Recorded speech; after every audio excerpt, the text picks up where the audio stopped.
Cara berpikir orang Cina yang bikin tajir.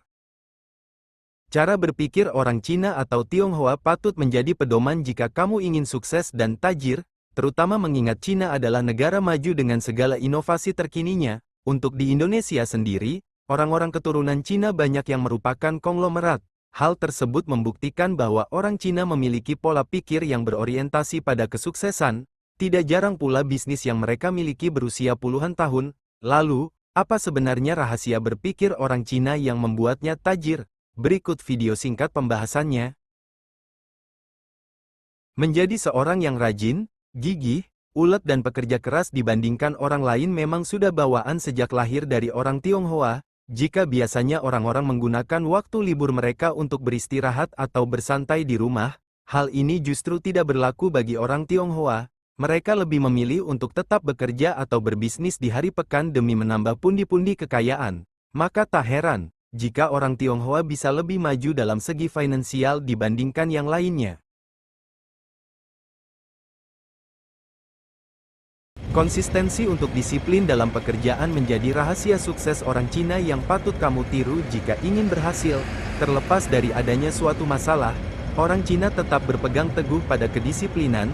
Implementasi disiplin orang Cina dapat kamu lihat dalam berbagai hal. Salah satunya adalah disiplin dalam memulai jasa atau layanannya pada jam yang sama setiap hari. Tidak hanya itu, kedisiplinan orang Cina juga tercermin dari usia bisnisnya yang mencapai puluhan tahun. Orang Cina pun percaya pada pepatah, makan bubur sebelum sukses agar bisa makan nasi saat sudah sukses. Pepatah tersebut membentuk kedisiplinan dengan menahan ego agar tidak tergoda memenuhi berbagai keinginan ketika belum sukses. Dalam hal mengatur keuangan, orang Cina cukup teliti dengan membuat pembukuan untuk mengaturnya. Mereka akan mencatat semua pemasukan serta pengeluaran secara detail. Ini menjadi rahasia sukses orang Cina yang bisa kamu terapkan dalam kehidupan sehari-hari, terutama ketika berbisnis, yang mana pembukuan akan menjadi panduan dalam melihat tingkat keuntungan dan efektivitas bisnis.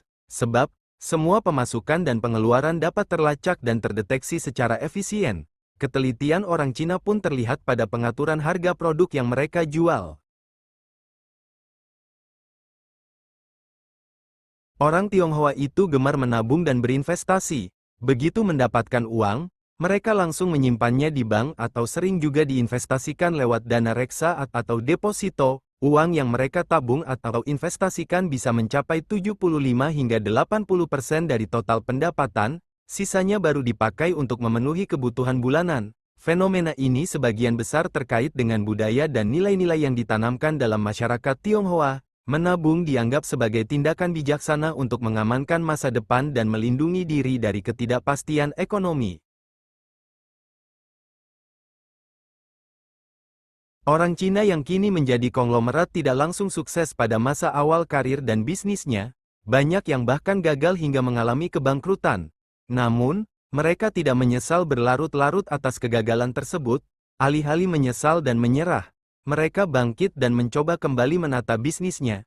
Cara berpikir ini penting terutama bagi kamu yang ingin memulai suatu bisnis. Kamu sebaiknya tidak mudah menyesali apa yang telah kamu lakukan terlepas dari hasilnya.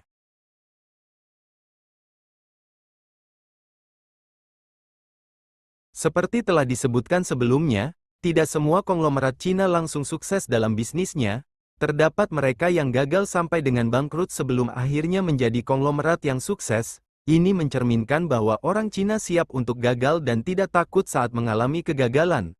Cara berpikir orang Cina yang satu ini menjadi kunci kesuksesan mereka. Setelah gagal satu kali, mereka tidak takut untuk gagal lagi dan mencoba berbagai hal lain hingga menemukan yang cocok mereka jalani. Ketika berbisnis, cara berpikir orang Cina menghitung keuntungan mereka dapat dilihat dari proses tawar-menawar. Pola pikir mereka cukup unik ketika melakukan tawar-menawar. Mereka fleksibel memberikan harga, tetapi tetap menimbang keuntungan yang didapatkan. Perhitungan terkait keuntungan tersebut pun cukup matang sehingga bisnisnya selalu berkembang. Tawar-menawar dalam bisnis sendiri menjadi interaksi yang diperlukan antara penjual dan pembeli. Proses tersebut justru akan menjadi faktor pendukung munculnya ikatan erat penjual dan pembeli. Orang Tionghoa lebih suka beli kontan alias tunai daripada beli secara kredit. Mereka sadar bahwa bunga kredit justru memberatkan di kemudian hari. Tabungan mereka pun digunakan untuk membeli barang secara kontan. Kebiasaan membeli dengan tunai juga mencerminkan sikap hati-hati dalam mengelola keuangan. Dengan membeli barang secara kontan, mereka dapat menghindari beban bunga dari pembelian kredit yang dapat membebani keuangan di masa depan. Selain itu, membeli dengan tunai juga memungkinkan mereka untuk lebih mengontrol pengeluaran dan mencegah akumulasi utang yang berlebihan.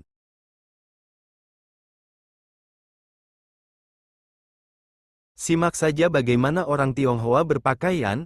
Mereka jarang menggunakan baju mahal atau perhiasan mewah. Baju mewah hanya mereka pakai untuk peringatan tertentu dan jauh dari gengsi. Sikap ini biasanya berkaitan dengan nilai-nilai seperti kesederhanaan, hemat, dan rendah hati yang dijunjung tinggi dalam budaya Tionghoa. Mereka cenderung menekankan pentingnya kebijaksanaan dalam pengelolaan keuangan daripada memperlihatkan kemewahan secara berlebihan. Dengan demikian, pakaian dan perhiasan mewah hanya dipakai untuk acara-acara tertentu yang dianggap istimewa. Sementara dalam kehidupan sehari-hari mereka lebih memilih tampil sederhana. Orang Tionghoa sadar bahwa pendapatan dari satu pekerjaan kadang tak bisa memenuhi kebutuhan hidup. Karena itu, mereka juga sering mencari pekerjaan sambilan. Mulai dari berjualan online, mengajar les, dan lain-lain pun juga dilakoni. Pencarian pekerjaan sambilan merupakan strategi yang umum dilakukan oleh banyak orang Tionghoa untuk meningkatkan pendapatan dan memenuhi kebutuhan hidup yang mungkin tidak dapat terpenuhi hanya dari satu pekerjaan utama. Mereka memiliki kesadaran yang tinggi akan pentingnya diversifikasi sumber pendapatan dan memanfaatkan setiap peluang yang ada. Dengan demikian, mereka tidak hanya mengandalkan gaji dari pekerjaan utama. Rahasia sukses orang Cina ini menjadi trik yang menarik untuk kamu pelajari. Ternyata orang Cina tidak hanya hidup untuk diri mereka sendiri, tetapi juga untuk keturunan mereka di masa depan. Bukan hanya satu generasi, namun 3 generasi keturunan. Oleh sebab itu, jangan heran bila banyak orang Cina memiliki bisnis keluarga yang sukses. Motivasi menghidupi keturunan ini adalah pola pikir yang membuat mereka giat bekerja. Jadi, anak-anak dan cucu-cucunya di masa depan dapat hidup dengan nyaman. Satu lagi cara berpikir yang dimiliki oleh orang Cina, yaitu menghindari tangan di bawah atau berpangku tangan. Pantang bagi mereka untuk menerima bantuan dan berdiam diri saja tanpa berusaha. Selalu ada usaha baru yang akan mereka mulai. Sebagian besar orang Cina akan lebih nyaman ketika mereka bekerja sendiri. Mereka akan memilih menjalankan suatu usaha atau bisnis sendiri dibandingkan menunggu orang lain memberikan bantuan. Prinsip tersebutlah yang mendorong mereka bekerja keras dan mencapai kesuksesan.